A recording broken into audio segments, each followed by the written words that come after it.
Hey guys, welcome back to my channel. After helping hundreds of candidates land roles in the past, I've seen the mistakes even the most qualified candidates make, and they are easy to fix. So stick around, I'll explain why and how to fix this.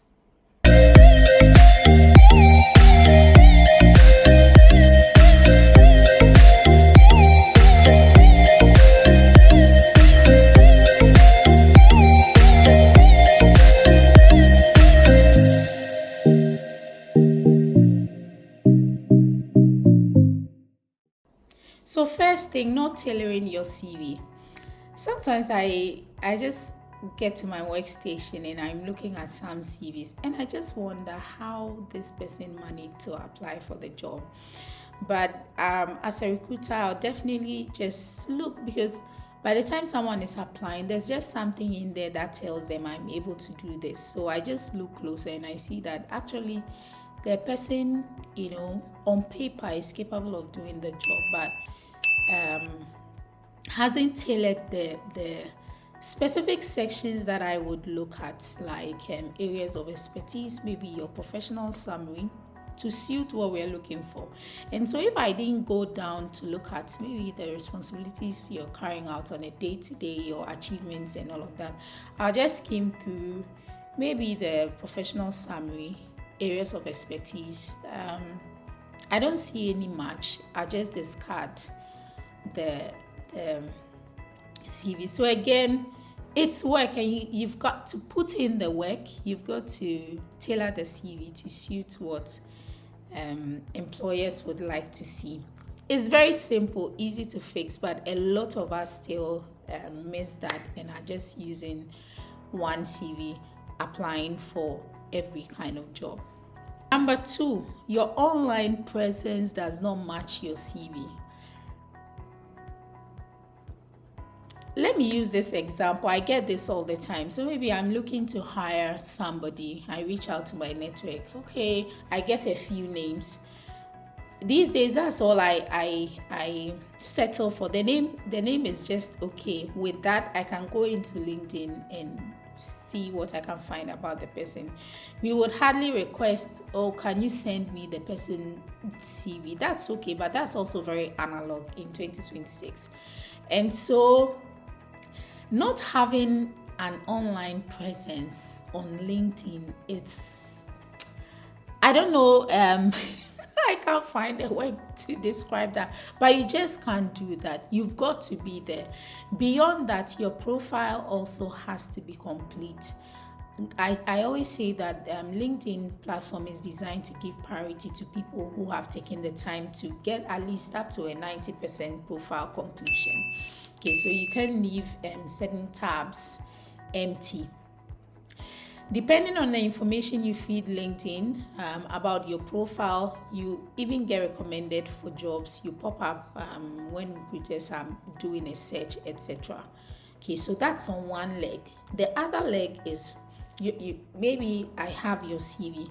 Your CV is saying one thing. I go onto your LinkedIn and it's also saying something else. So that mismatch, it creates a conflict. I'll just move on to the next person who has some consistency across these different platforms. The third thing, as far as online presence is concerned, is that you want to put up a professional front across any platform you're on, whether it's IG or whatever. A recruiter will Google you, a recruiter will search you. So you just want to ensure that you are sending out a consistent message about how you want to be perceived.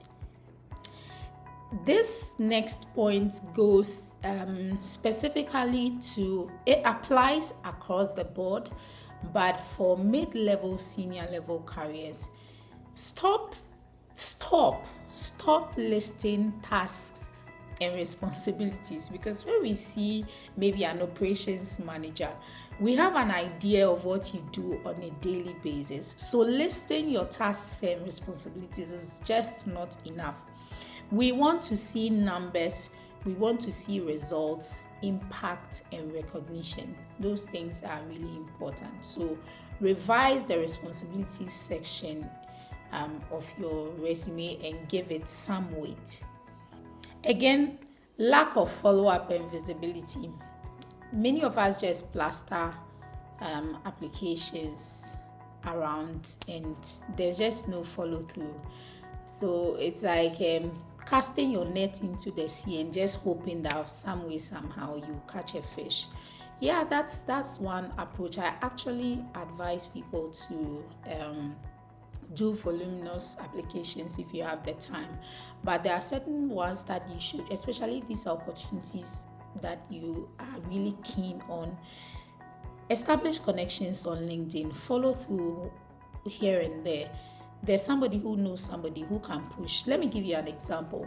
So I had this job up a couple of months back, and I had this a number of jobs, and then I it's an entry level role, so I have this guy applying, for almost every one of them. So his name even got stuck in my head.